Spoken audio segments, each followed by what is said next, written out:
Yep. Hello, folks. A very good evening to each and every one of you, and welcome to another edition of Alliance on the Move. Ricky is here with us, Ricky Ramsrup, Member of Parliament, and also our party's Vice Chairman. Ricky, welcome to Alliance on the Move. Welcome to our program. Thank you, Sharon, and it's always good to be here and to share our views um, with our comrades and the people of Barbies and the entire Correct. country. Correct. Believe it or not, I'm in Berbice this evening. I am anchored down for the day here. I'm in Berbice, and our chairman is going to be joining us. Kathy Hughes is going to be joining us later on in the program. Lots to discuss with the folks who are here. I see quite a few people commenting, quite a few people on the live already, and we're so grateful for that. I'm going to make sure, Ricky, that we are shared on all the, maybe I might as well not do that because my internet is not so strong this evening. So let me stay steady. Let me try to stay steady as I can. But Ricky, lots happening on the ground. Lots happening on the ground. Absolutely, absolutely. Look, we have kind of divert from that big vice news, which is something that has we have to keep in back of our mind, and Yeah, everybody wants to know exactly why our economy is stabilized. yeah, yeah. Everybody wants to know why only certain uh, types or certain investors coming into the country.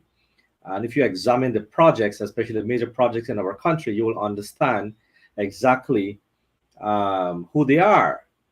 You know, if you look at the bidders for the Demerara Bridge, you're looking for the Linden Mabura Road, you're looking at the East Coast Road, those projects, you know, and all it's just like a one set of people that is being winning the bid. And I Correct, have correct. to commend the United States Embassy for putting their release also. You know, Yeah, they they want a released. level playing field for Yeah, investors. absolutely. If you don't create a level player field, Sharad, you are not going to be having the investment coming. And if you compare, let us go out to the region. Let's look at Suriname. Hmm. I have to give Hmm. Santoki 1,000% credit, bro. They have just invited people to go over there to do business, and I've learned that over 20 of these Trinidad businesses already gone there because his statement that he made as a president, he says the oil resources the natural resources belongs to the people of Suriname.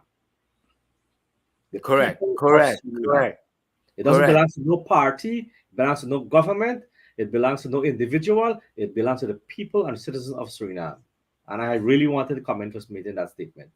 Yeah, unfortunately, you could never hear, Mr. Jack Dio and Irfan Ali speaking like that. They don't have the capacity, number one. And then, of course, it's friends, family, and favorites. Leader of the Alliance for Change, Kemal Then often says that. That's what they're about. Friends, family, and favorites. And we've lived to see the day that all of that has come through. That's what it's about. Friends, family. The average Guyanese, would never be able to be ushered into Barjagdio's living room, would never have all the support, would never handle all the agreements.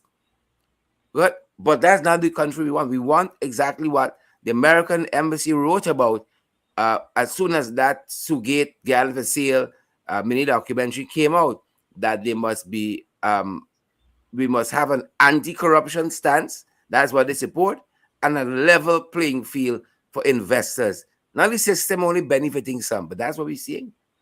That's what we're seeing. Absolutely. And you have to create a level playing field because, I can recall in the last 5 years in government, I can speak specifically for the logging industry.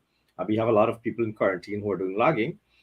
Um, we tried to create a level playing field for all, which included a big company, Barama, that had to give up their logging concession Mhm. simply because we asked for a level playing field because they were giving a certain tax break and certain benefit from the government of Guyana signed a while ago, But are we simply asking to create a level playing field? Because we're all entering one markets, and people need to understand when you create a level playing field, the importance of it in terms of the private sector. Because we want to support the private sector needs to have a level playing field.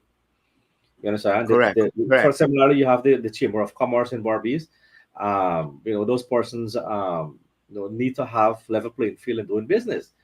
You don't have to always go through the back gate, or what you call it, the sue gate, something like that.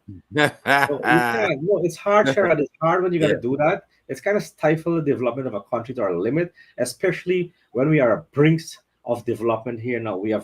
We have got this resource that we can turn it and turn away our entire economy in our country 10 times fold.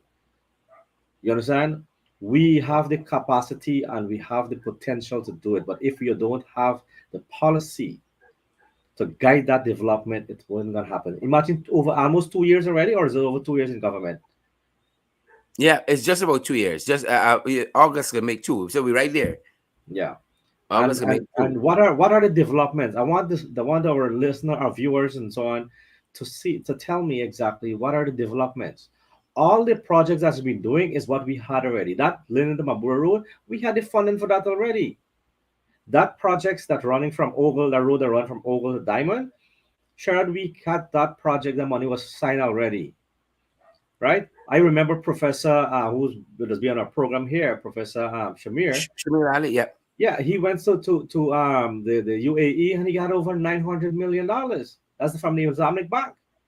So all of Correct. the Correct. finance minister, the senior minister of finance has to go and collect. The platform has been set.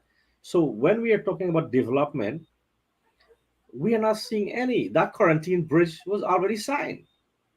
The feasibility study was done. The The Amaran American Bridge, too was well on the way. exactly. Right. That very Ogle to Diamond Road, the Mandela to Eccles Road, all of that were in the pipe works. The boys just come and hit one in easy That's without right. doing the work. Including the gas Azure project. We have really got the real best site because of the study that was done. There were several locations proposed, but the study highlighted the best possible site. You understand? Which is right Yeah. in Mahika Region 5. Yeah. But you know what, Ricky? We got a regime that has come in who don't believe in studies, they don't believe in environmental impact assessments, they don't believe Mhm. in that kind of deep thinking and analysis at all. Because Irfan Ali just recently said, he said, they're going full speed ahead with the gas to shore. They're going full speed ahead with the Amila Falls, especially. They said, despite what, come what will, they're going with Amila Fall because that's a good way to wash money and, friends, family, and favorites, again, whether it work or not. And, a lot of people saying under the construct that the PP wants to do the gas to shore, they're going to run into problems. Under the construct they want to do Amila Fall. As a matter of fact, people are of the opinion, experts, that technology has already overtaken a mile of fall. You can produce cheaper electricity with less overheads than they're putting in a mile of falls. But them boys don't care. They're gonna end up like Skeleton Sugar Factory. That is the word out there. But the Amalia's Falls project, the funding, the people who are the funding pull out Yeah, because they know exactly that it is not that feasible yeah, because of the yeah, same yeah, overhead that is there. You yeah. understand? Look, it will be great. It will be good for Ghana if you can have it, but you have to ensure that the study being done to ensure that it is being can be benefit the citizens of Ghana. We can't have your children and their children to come to pay that debt. You have to Because Enrique, ensure that you're you have, right. yeah. You're right about that. It is not meant to benefit the people of Ghana. Again, to use the phrase coined by Kemraj, the effing up the country's friends, family, and favorites. And that is why Santoki can say what he said there, Hmm. that this project, these resources belong to the people of Suriname, That's because right. he know that is true. We can't utter those words because you and I know, the people on the ground know, the protesters know why they're out there is because things tight in this country, things are difficult, the economy is stagnated, nothing is moving, nothing is growing under them. Their half-year report told us that sugar production is down. I mean sugar down like the Papua Mali and so on. But the sugar production is down, rice production down, gold production is down, nothing That's is right. moving.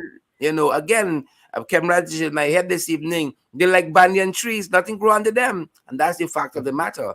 And you know what? You know what, Ricky? Just recently, 2 weeks ago, at our national conference, Kemraj spoke, and he spoke some words of wisdom, trying to give some direction to our delegates who were gathered there. Quite an important message that our party needed at this time. And we want to play some of that for our viewers. Ricky?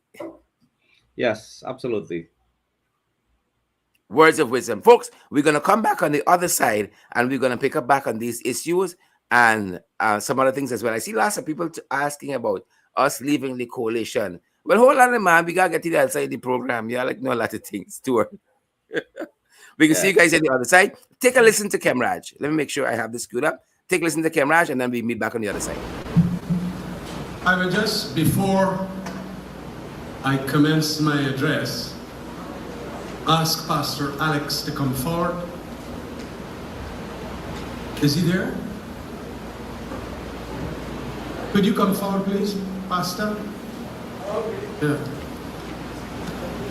And could I just wanted to do the honors because it was an extraordinarily good, almost godly gesture that we got this place after the request was made of him by Ricky, a good friend of his. So, in the context of getting something that's almost like Pegasus, I'm going to ask Ricky to come forward to make this donation for the church to Pastor Alex.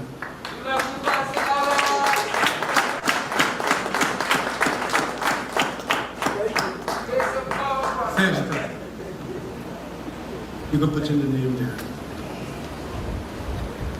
Thank you very much, colleagues, brothers and sisters, comrades all, friends, family of the AFC. I want to say I am extremely proud to be here standing to address you at this 7th biennial national conference of our party. Some 17 years ago, the formation of the AFC was seen with a lot of skepticism, a lot of cynicism, and a lot of criticism. Some mocked at us, some scoffed at the efforts of Raphael Trotman, Sheila Holder, and others like David and Cathy and so many others, putting us to get our feet on the ground. Today, as we walk together under the banner of the AFC in this journey for greater democracy and development, we still get blows from a variety of quarters. Many want to announce our death. But let me say this. News of the death of the AFC are greatly exaggerated. They are fake news. The AFC is alive and kicking. Since the time of our formation, colleagues, we have seen a number of our comrades pass on, seen some resign, and yet others retire from active participation.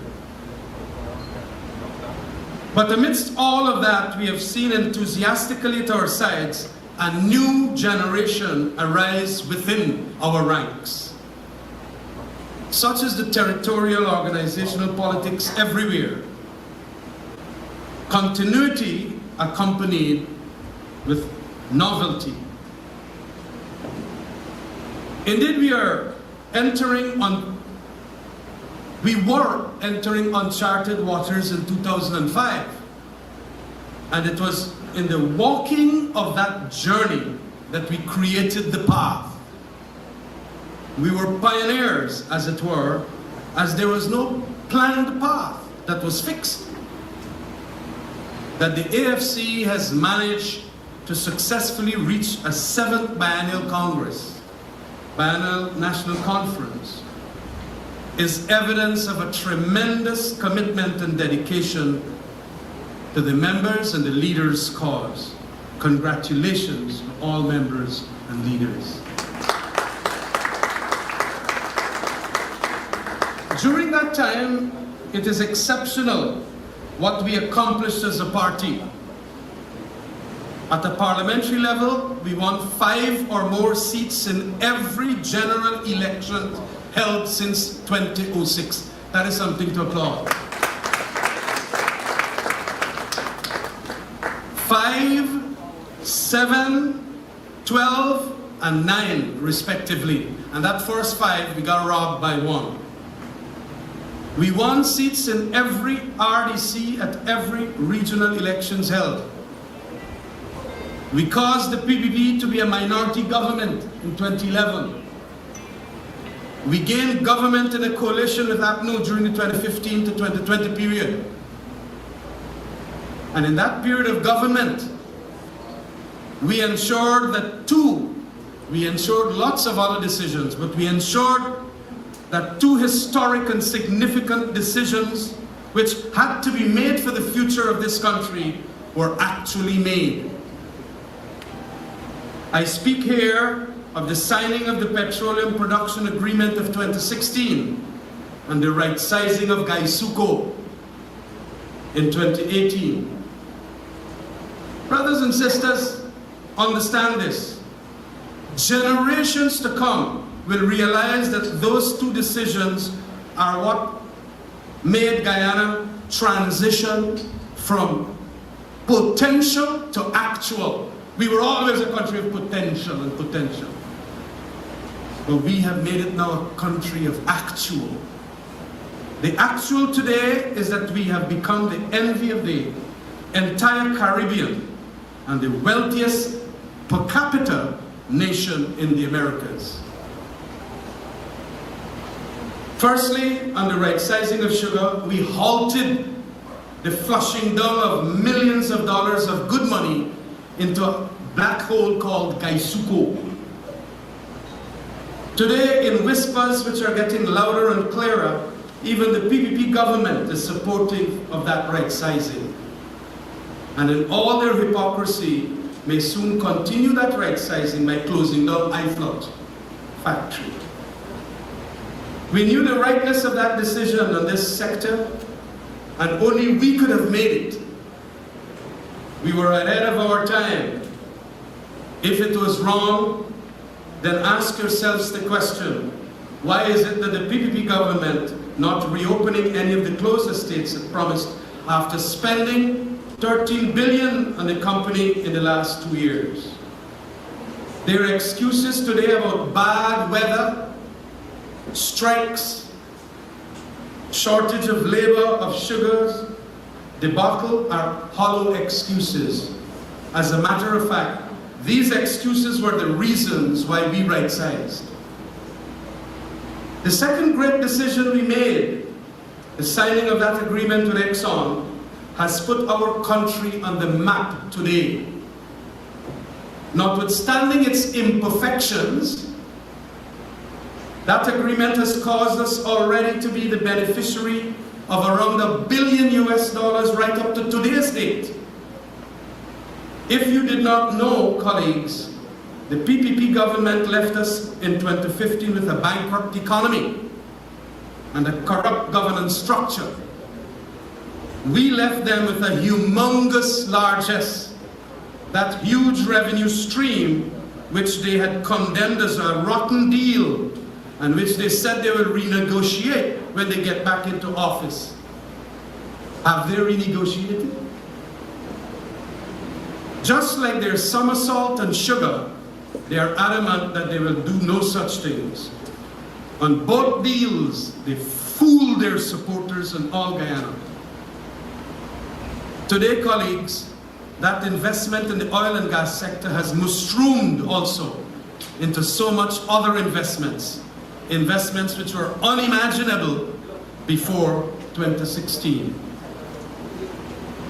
What is strange in this land is that such a narrative which ought to big us up for being bold and brave is not forthcoming.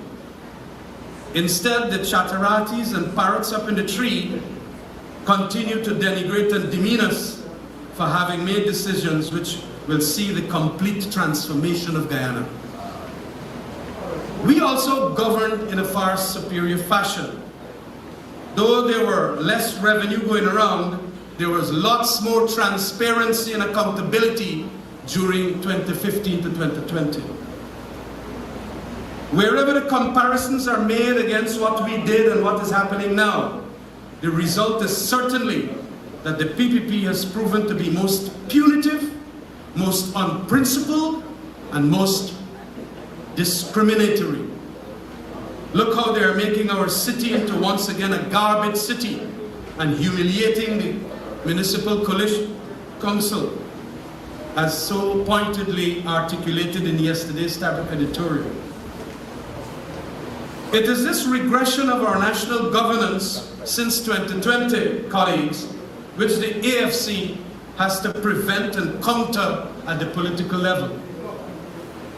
To do this, we have to make the right turns. One such turn is getting back to the reason for our successful emergence.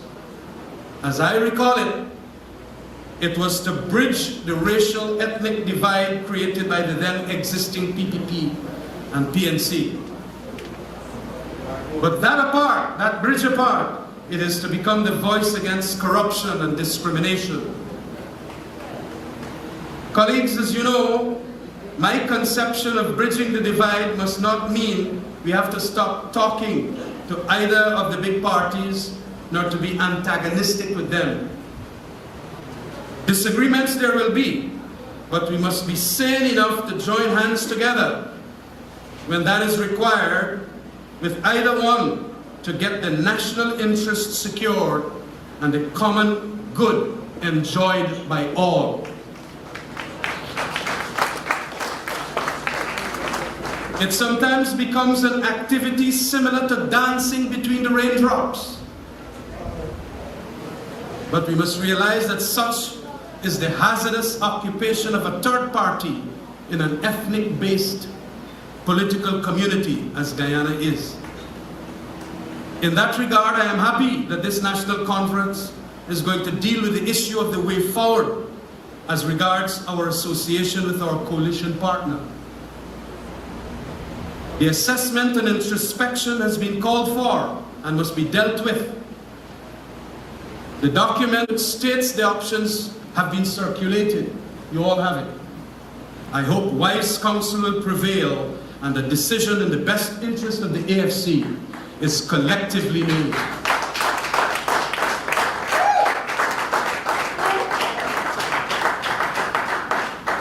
But the right turns must include also more organizational work by our members within their communities to expand the party's ground base.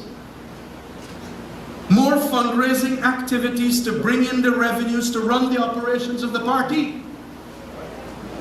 More public speakers at the various social media sites and bottom house meetings to inform the public of our positions on issues and the positions on programs being proffered out there.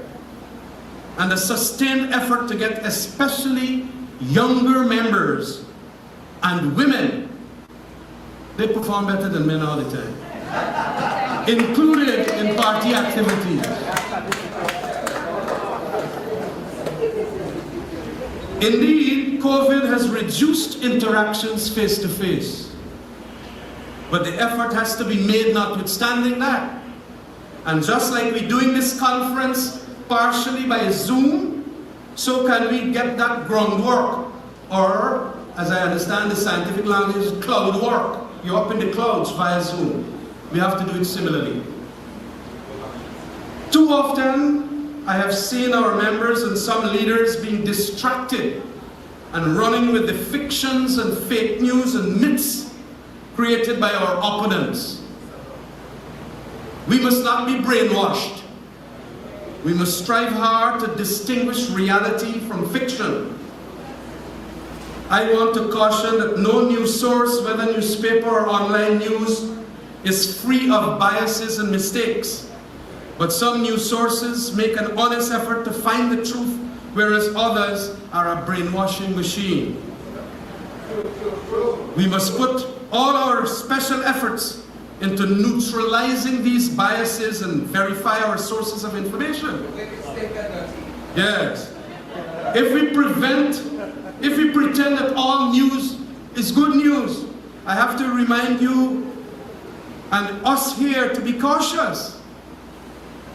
And as an intellectual giant of our time that I read pretty regularly, Yuval Harari says, if you get your news for free, you might well be the product.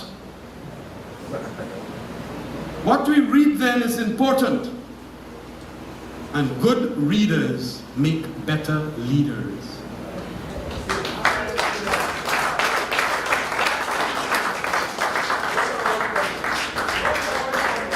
Apart from getting accurate reports, we in the Alliance for Change too must express ourselves with clarity so that our audience better understand and appreciate us and our party. It is this clarity which will distinguish us from the other parties. Before, it used to be information is power. Today, it is clarity that is power. We are muddled by all kinds of information. We are given various propositions as to directions and courses to take on issues. We sometimes cannot discern the best choices. And there are good reasons for that. Our members and leaders have pressing chores in this hard guava season because as yet the oil monies have not reached us, and the soaring cost of living is literally an existential threat. So in being occupied in surviving, we may fail to properly investigate issues and to get our decisions right. The future of the AFC must not be decided then in the absence of such analysis because of this fight for survival. I want to ask for that very special effort in each individual member here that we participate in the decision-making processes which this liberal democratic party allows. We are unlike the PPP. When Jack Dale says so, is so. Now when Ramjatan says so, is so. It's you people out there makes it happen. And this warning goes because we will not be exempted from blame and the bad consequences of our non-participation and bad decision-making. It will haunt us forever. Finally, I urge that this party remains united with all players accepting the results of the National Conference elections here. I want a loud round of applause for that. I want everybody to accept those results. Win, lose or draw.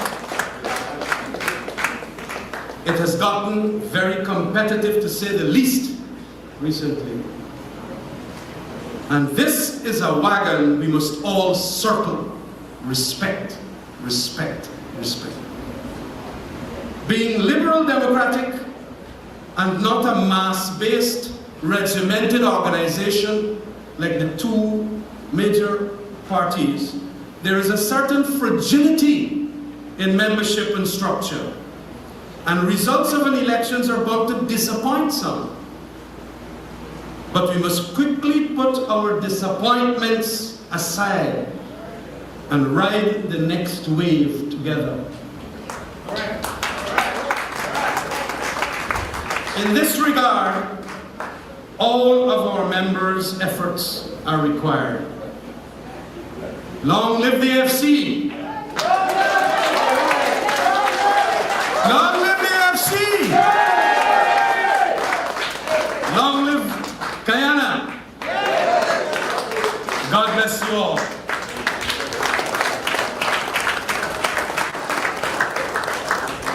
Yep. Power, power, power. Yep. Welcome back, folks. Welcome back. That was the presentation of Leader of the Alliance for Change, Kemraj Ramjatan, at our national conference just 2 short weeks ago. And we're joined by the chairman of the Alliance for Change, Mrs. Kathy Hughes. Kathy, welcome. Great to see you. Thank you, Sherrod. Happy belated birthday and good to see you and Ricky. Yeah. You know, we got we have so many folks, the goodwill of so many folks in this country, Kathy. We are so grateful. We've been to elections where we have drawn 40,000 odd votes for a small party.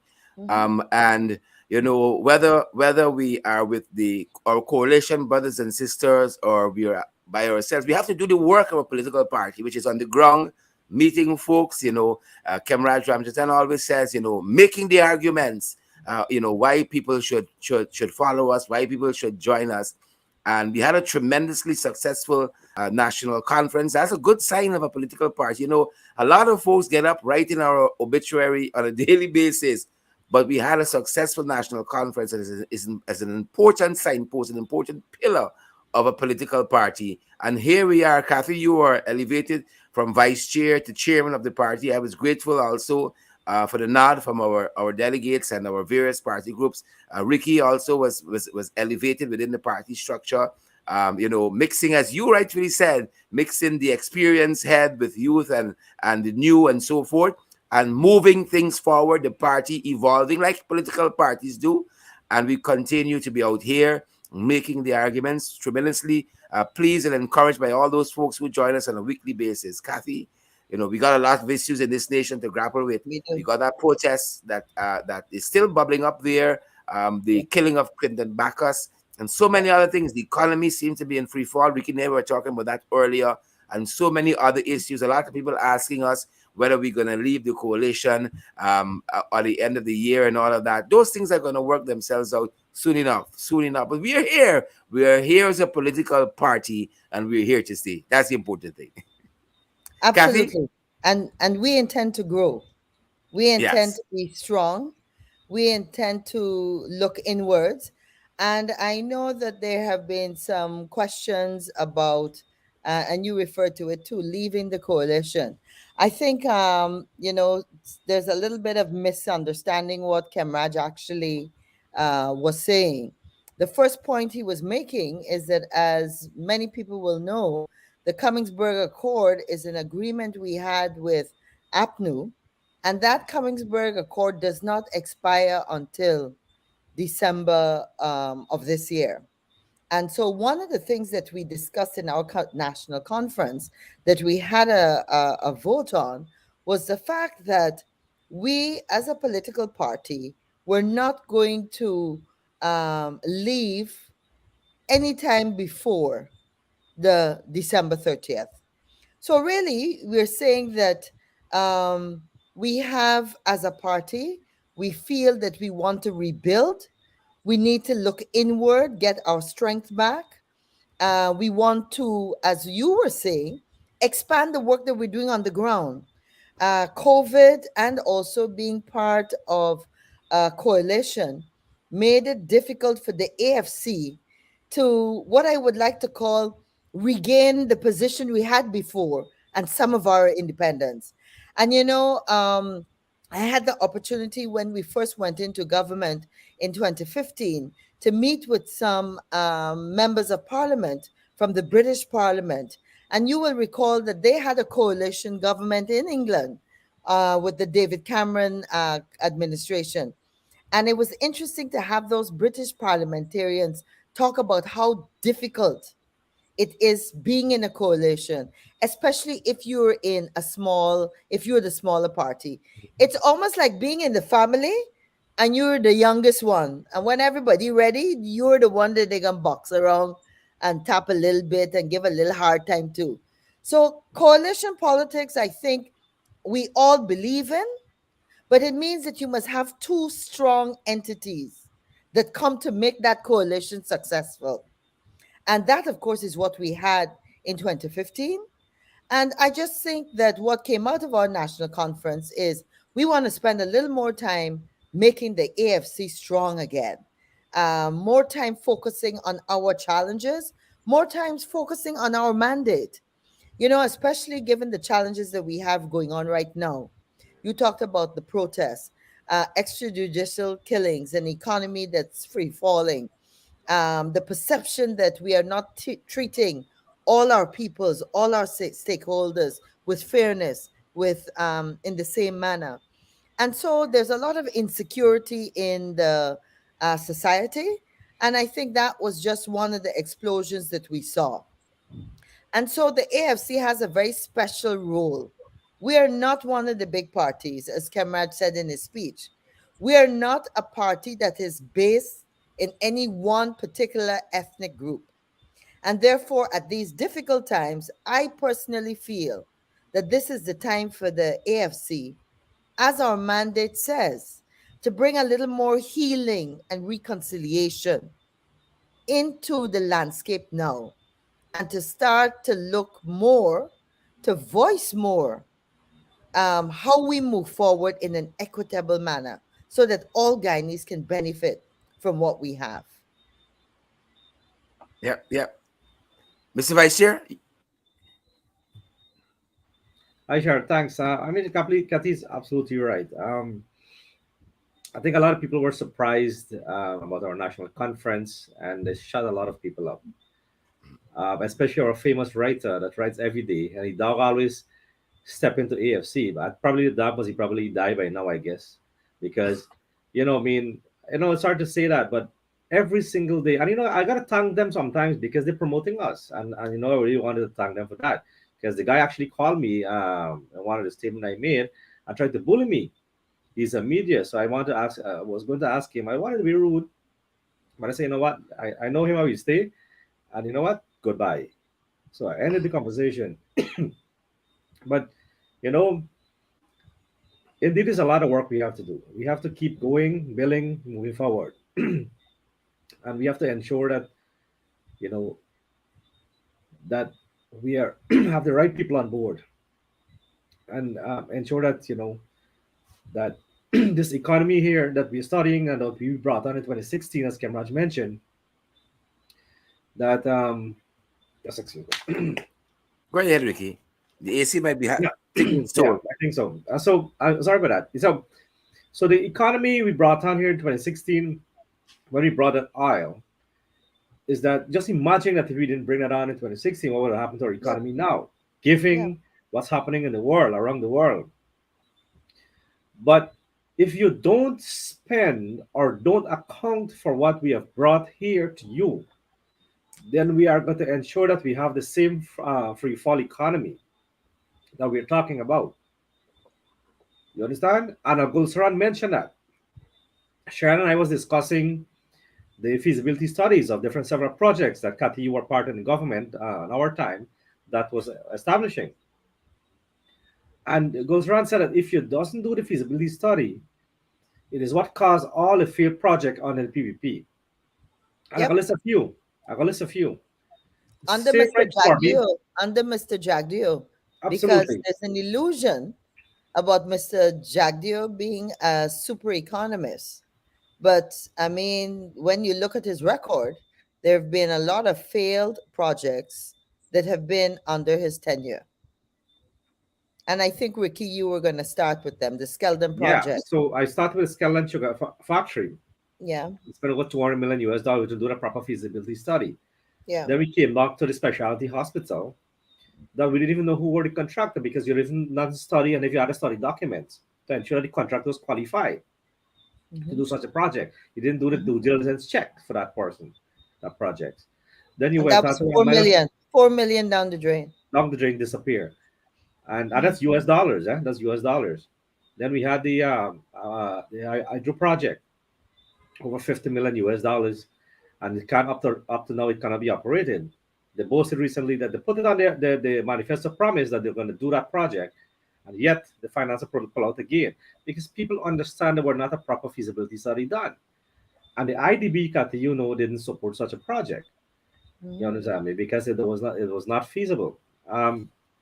Then we had the fiber optic cable, which Mhm. is supposed to bring in Correct, that broadband and that correct. went there, 80 million US Internet dollars. all over. Yeah, Yeah. and And those then the Skeldon packaging. and then the skeleton packaging plan. So all Mhm. these here projects here has been a failed project. So how can you, in our rightful mind, say that this is an economist that it was good for Guyana? He's the best. Yeah. He's the bright. Is this?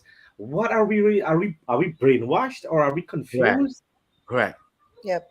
correct. All You And know, and Ricky and Sharad, one of the worrying things, as you will know, is that there's no feasibility study for the bridge across the Demerara River at the current location.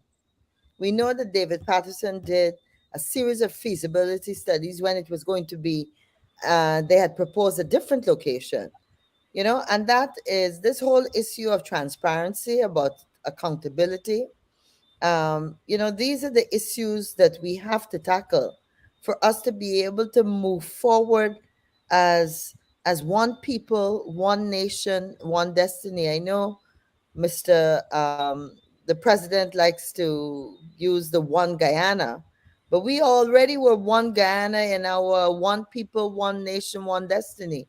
That's our motto. But you can't be one Guyana if certain sections and persons continue to feel like they're alienated and they're left out. And that's the dangerous thing that we are facing it this week. It really ignited, it blew up, and I am Correct. very, very worried, like many Guyanese are. Let me say that we do not accept violence and destruction of private property, as we saw in that protest, right? Or public I don't property. even want to say in the protest, because the protest was a peaceful protest. And I think there are enough images that have come to light that show that clearly there were people that infiltrated the Yeah. process. Yeah. There were pictures of persons that were looting, that they determined were living in Diamond, that came all the way. So unfortunately, this is where too, the police have to be so sharp, because you have a peaceful protest. Those folks had absolutely every right to be protesting. um, the treatment, the way poor, the demise of Mr. Bacchus, the fact that there was absolutely no response, no investigation, no taking the relatives and family into your hands and making sure you reassure them, you give them information, you keep them up to date, you call them, you go visit them.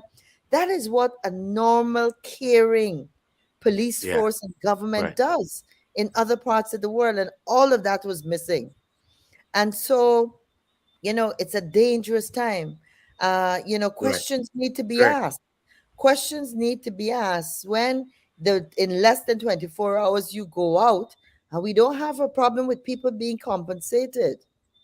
We don't have a problem with people being compensated, but we're saying it must be done in the proper manner.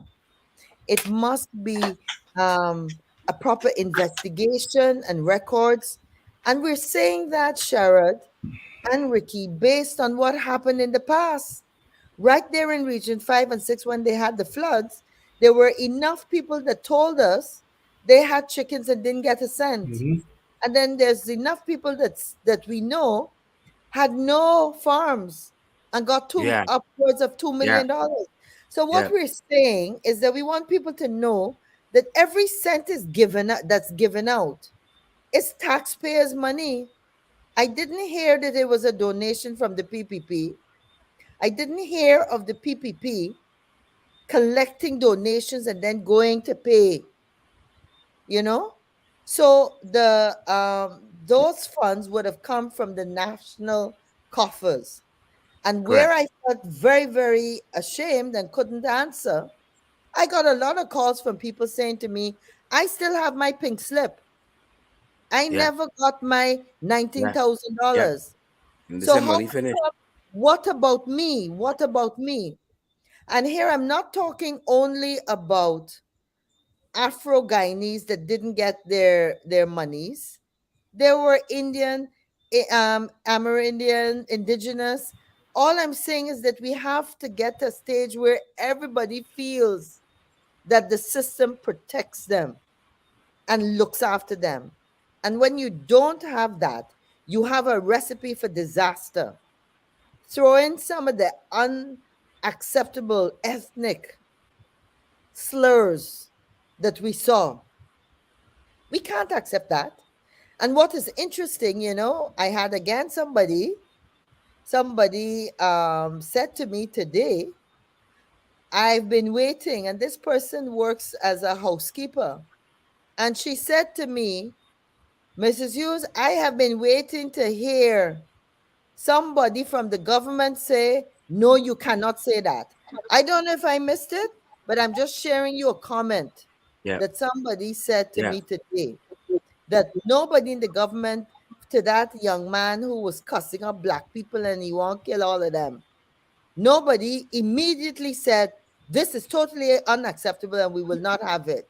I didn't hear anything from the Ethnic Relations Commission.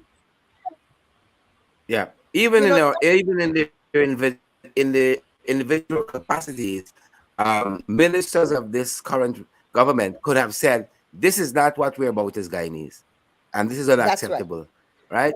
And these same folks would be very quick to social media if something was said about somebody in their camp. Would be very quick to social media, and then here you had not one, not two, perhaps three or four persons saying some of the most vilest things about Afro Guyanese, right? That should have no place in our society, and it goes unchecked by those who should be leading this country, but perhaps it serves their purpose. Yep. Yeah. Yep. When Kathy's mentioned that the person came from Diamond, then the intellectual authors come to mind. You understand me? Because there are people who are trying to do the infiltrate. And let me don't tell you somebody assessment that sometimes you have to be clear, and this is how people in Barbados can understand. From Golden Grove to BV is a 5 police stations, 5, not one, and it's some deliberately that they were waiting in BV to stop that protest. That protest could have stopped at a location right at just after probably Nenmore or let's say Melanie for instance. Where's the locations which is don't have much people living, like with the Barragong areas right in Bachelor's Adventures. You can dismantle it from there, and that's coming from experienced police, professional police like Paul Slow and so on. Right? BV is 1 minute away from Marnipo. And Shara, thanks to you for some of the video that you share that shows throw more gasoline from the same vendors in the market. You see, as we sit down and we analyze what's happening, and you go through this video, you're going to see exactly the intellectual artists that's coming to mind, are coming into the spotlight. So when the president talk about intellectual artists, he has to be very careful.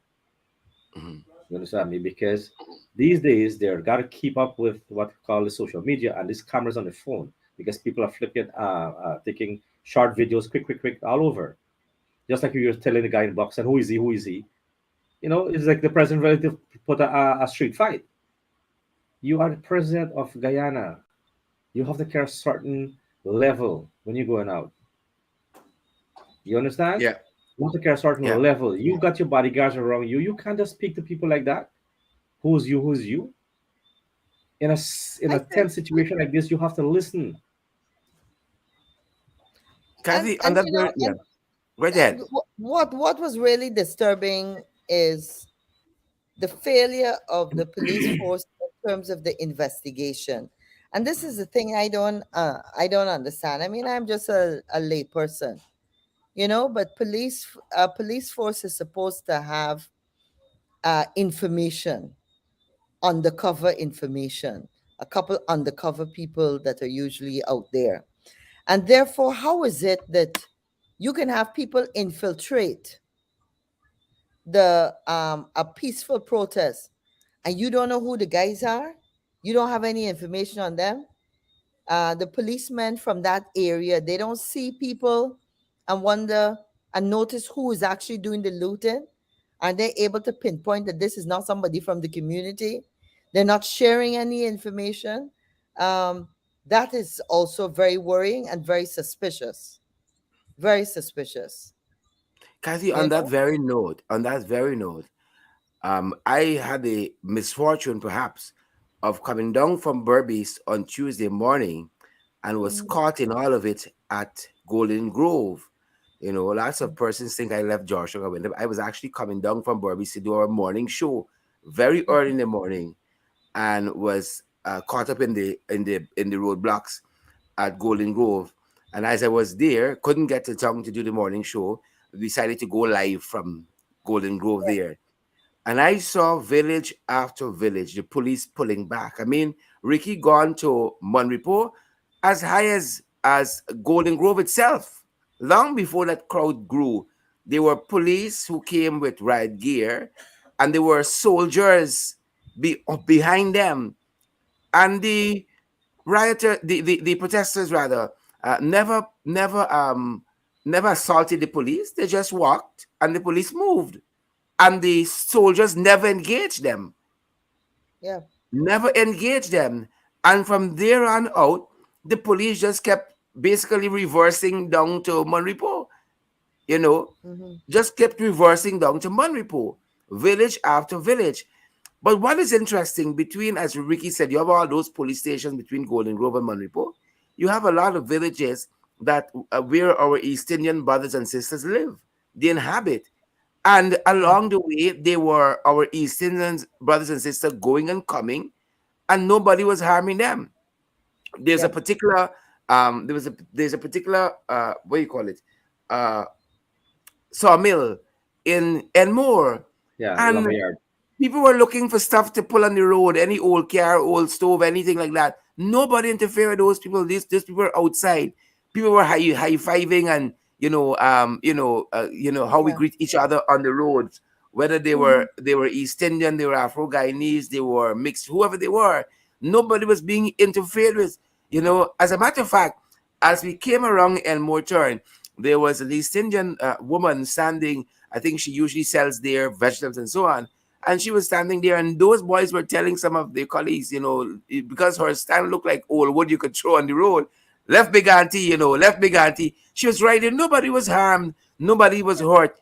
Throughout that whole length, 6 miles, I see some people say 6.5 miles from Golden Grove to Monrepo. What changed as Monrepo? You encountered different East Indian villages. I don't want to say that necessarily, but villages where East Indians live, our brothers and sisters, in the majority. There was without incident. What happened at Monrepo?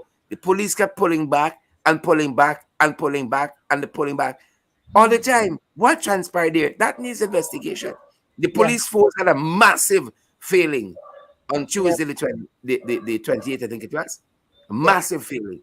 Yep. And that's why, people speculate as to how that could happen consistently. Hmm. There's a protest. You would think that they are ready and they're in gear to handle. They know the standard operating procedures for those kinds of events. Um, so it's very difficult and very worrying. Most of all, though, Sharad, I know we don't have much more time left, but I think as a country, we have to be bold enough and we have to speak to the issue of race. And we cannot continue to have large sections of our population feeling uncomfortable, feeling victimized. A race war is one where nobody wins. Yeah, Nobody wins. yeah, You got to great. remember that. This big loud Absolutely. talk that, okay, if you all black people come, we Indian people gonna retaliate or whatever. No, we don't want to get there. All of us have so much of all the races in us, you know? So many of those communities live very well. So many families have all kinds of persons and mixtures in there.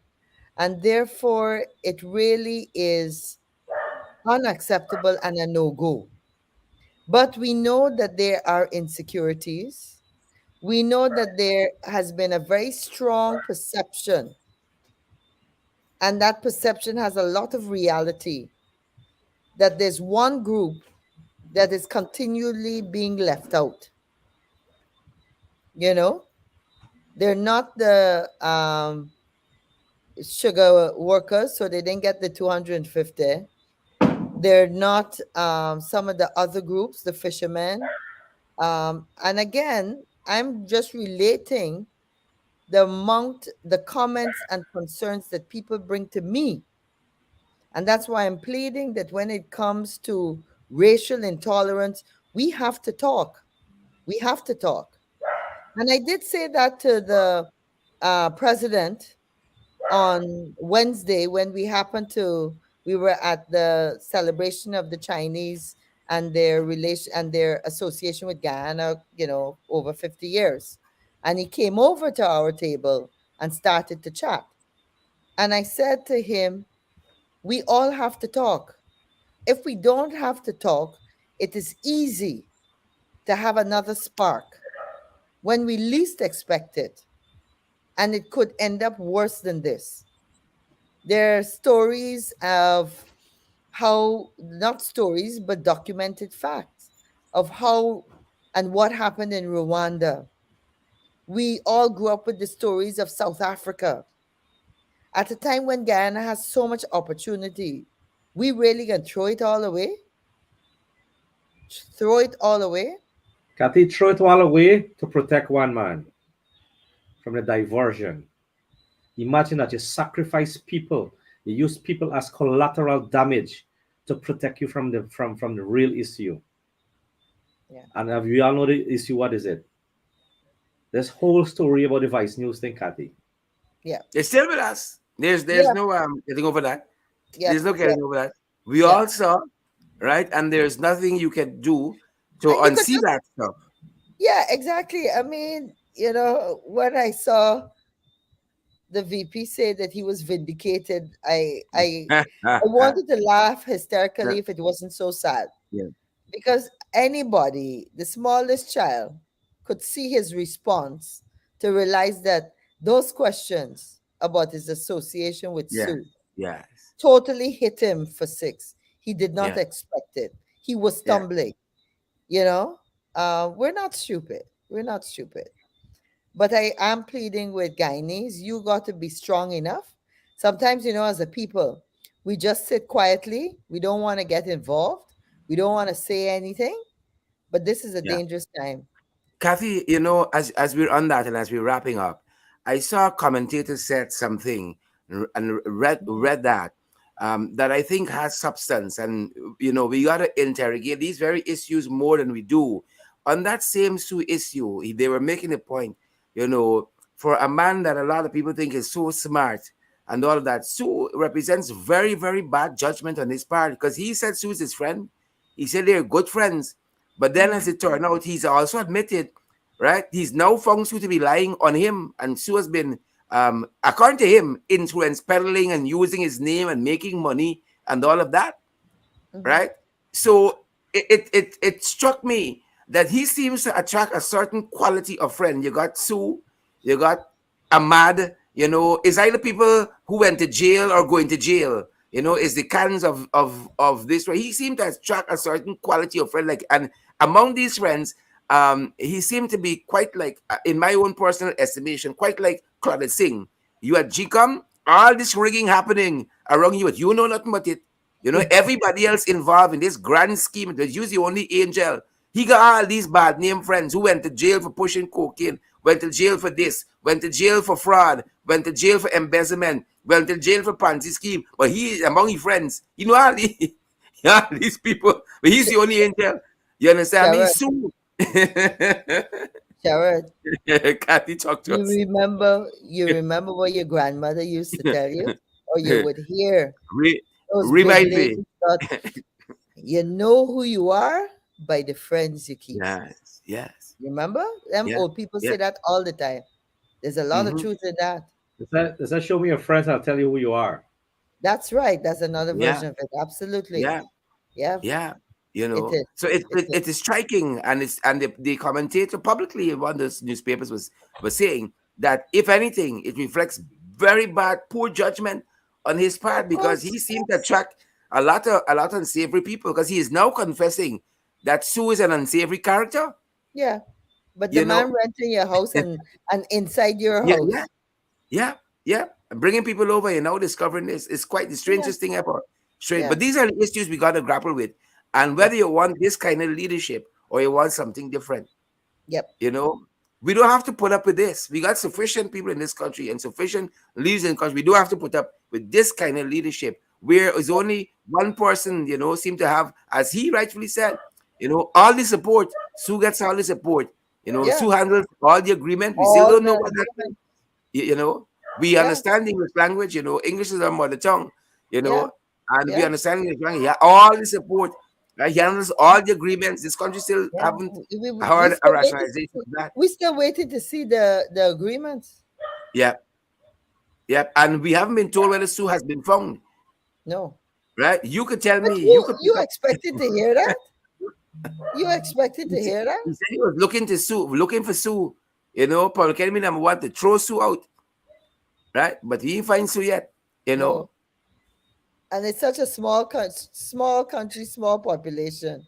Yeah, You know, yeah, yeah, it's a strange thing. So Sharad, because I know it's wrap up time. We have to keep this in mind, because I wanted to for us to examine from now on the changes that will be made or will be making. Because if look, we have to understand how this thing affect our economy. yeah, It's affecting our economy very badly, because you're not going to get certain heavy projects or major projects, or an independent investor coming to this country and say, look, Guyana is open for business. You run to UK, you invite people to come and do business. You run to Canada, you invite people to come to business. You run to all other countries, to the US, to say come to do business in Guyana. But they're not going to come, because those persons' countries have very serious policies. You Yep. cannot corrupt government official at a certain level. Check the US And Constitution and see what happens. So, Ricky, the other aspect of that is that, and we saw that in the records, because we know that for some of the tenders that, for some of these projects, they didn't really get the level and type of company that they were hoping to get. The internationally recognized big names. It's only, one or two, I don't want to say what type of companies that have actually put a bid in. And I've been told, and it makes perfect sense, that when you don't have the proper feasibility studies, when you don't have everything above board, that a large reputable company could look at it and put together their costing and really know, these guys, the way they operate, they're not putting in a bid when they don't have all that background information, the yeah, foundation yeah, information. yeah. These guys don't operate like that. The they go, possibility of being sued, they go to not knowing sue. how much you're going to really have to spend on the project. Um, you know, it's Yeah, Um, it's these are the times we're living in, and our time is gone, yes, unfortunately, and we yes. haven't even had a chance to examine, if some of Irfan's thinking of recent, burial ground and cemetery and all that, we didn't even Oh, I mean, well, is there nothing better that you could think about? And I early in still the don't morning. understand. Still don't understand the analogy. I mean, we all know we're gonna end up. Death Yeah, is part of life. but we don't want him to take us there. God But knows. yeah, but at this point Yeah, in time, shouldn't we be thinking about life and yeah, thinking about how we take advantage of what we've been yeah. given, how we But work but together? Kathy, look, the kind of hate things like that can inspire, because it's subsequent to that you hear people talking about cooking food and inviting black people and killing out everybody, and you see I that? know. And That's and not and leadership. let us wait and let us see Yeah, if the Ethnic Relations Commission is going to make a statement. I yeah. don't know if I missed it. I didn't hear it. Did you all hear it? I probably missed it too. no, I'm I willing didn't. to I did So not. willing wait, to all of us missed it? yeah, probably. Well, you see, that's Probably. how it is. And look. I wanted to get on this finally under this pressure that was exerted to the government. That after 2 years, they finally swore in the PPC, Correct. um, Correct. Yeah, because The we're public public talking, we're procurement talking procurement. about the commission. project. So I really Yeah. wanted to add that piece into there. After two Yeah. years, they finally added in Yeah. because of pressure, because of pressures Yeah. coming from people like us. We are exposing Yeah. them every single day and creating Yeah. that Absolutely. pressure. Yeah. You know Boots what I on the mean? Yeah. ground, and Yeah. the thousands of supporters and viewers who make their own interventions and make it known on Facebook that they ain't taking this foolishness, and we Yep. got to operate a certain way. Folks, that's our time, unfortunately. Catherine Hughes, the chairman of the Alliance for Change, vice chairman of the Alliance for Change, Ricky Ramchup. Been a privilege having you guys here, and all of you guys who sat by for an hour or so and listened and partook in all the comments and so on. We're so grateful for your company. We're going to see you guys same time, same place next week. That's our program. Thank you And very thank much. you, Appreciate that. Sharad. Thank you. Good evening. Awesome. You're welcome. Have a great rest of the weekend. Yes.